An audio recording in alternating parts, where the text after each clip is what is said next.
Бәріңізге сәлеметсіздер. Мен бұл видеода влог түсіретін боламын. Влогты мен уборкадан бастайтын боламын. Ойлап қалмаңыздар, мен өзім үйінде деп. Негізі мен жеңшемнің үйінде көмектесуге келдім. Бірінші маған жеңше столдың үстін сүртеді.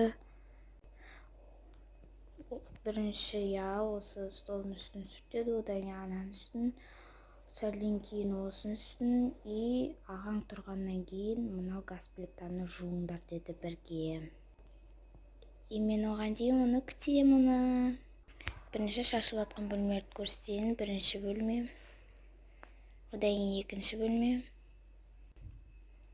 Қой достар, көп сөйлемей жинайын. Бірінші, как всегда, столдың дастарханның үстін жинауды бастадым.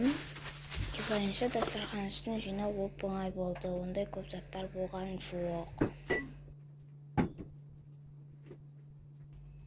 Кстати, достар, маған тағы да ыдыс жу деген, бірақ су өшіп қалды.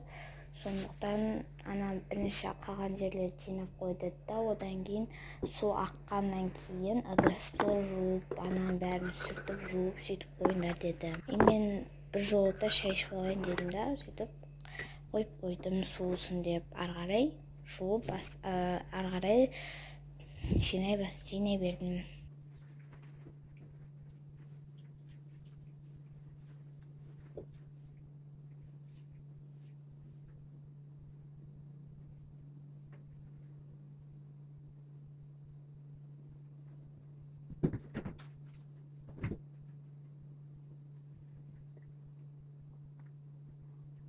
Достар, шайым тәтті болды, сондықтан ішіп алдым жақсылап.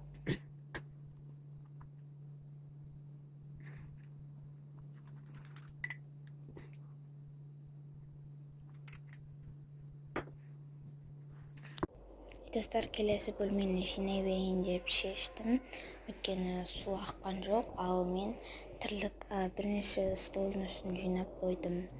Одан кейін ана нелерді жинау үшін маған бірінші ыдыстарды жуу керек, ал су ақпаяды, сондықтан су аққаннан кейін жуармын дедім.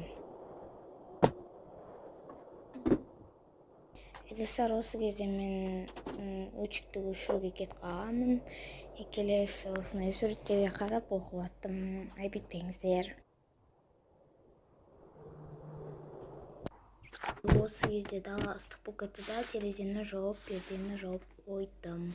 Осылай әдемі болып, көлеңке болып қап-қараң болды.